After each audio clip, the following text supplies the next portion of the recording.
पिछले दिनों वजीर आजम हाउस की ऑडियो लीक्स और इससे जुड़ी डार्क वेब नामी इंटरनेट इस्तिलाह ने आम पाकिस्तानियों को इस परेशानी में मुब्तला कर दिया है कि आखिर हम जो वेब इस्तेमाल कर रहे हैं उसमें और डार्क वेब में क्या फर्क है, और आया डार्क वेब आखिर काम किस तरह और क्यों करता है। तो आइए जानते हैं।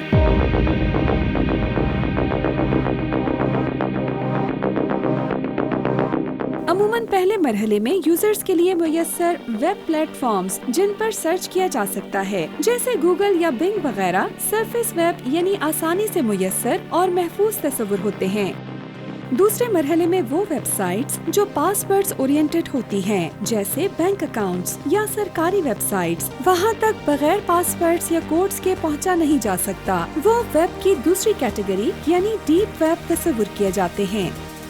जबकि तीसरी और आखिरी और रसाई के लिए बज़ाहिर नॉर्मल नजर आने वाले प्लेटफॉर्म्स या वेबसाइट्स डार्क वेब कहलाती हैं, जहां पर ज्यादातर एक्सेस कोड वर्ड्स या एन्क्रिप्टेड मैसेजेस की सूरत में होता है। ऐसी वेबसाइट्स यूजर के डेटा और लोकेशन को एनक्रिप्ट करके एनोनिमस बना देता है। इस तरह ऐसी वेबसाइट्स जो ड्रग्स, पोर्नोग्राफी, असलहा और ऐसी दीगर ममनुआ चीजों का कारोबार करती हैं, वहां आप रिमोट लोकेशन से एक्सेस हासिल करके वेबसाइट इस्तेमाल कर सकते हैं। डार्क वेब का बड़ा हिस्सा फौजी इदारों की शनाख्त को खुफिया रखते हुए असलहा और गैर कानूनी कामों को खुफिया रख कर अब भी इस्तेमाल होता है, और इस काम के लिए अब तक सबसे ज्यादा इस्तेमाल होने वाली वेबसाइट टोर है। पाकिस्तान में हालिया ऑडियो स्कैंडल इसी सिलसिले की एक कड़ी है, जहाँ पर वजीर आजम पाकिस्तान शहबाज शरीफ और साबिक वजीर आजम की साहबजादी मरियम नवाज की मुबैना ऑडियो ने एक नया पेंडोरा बॉक्स खोल दिया है,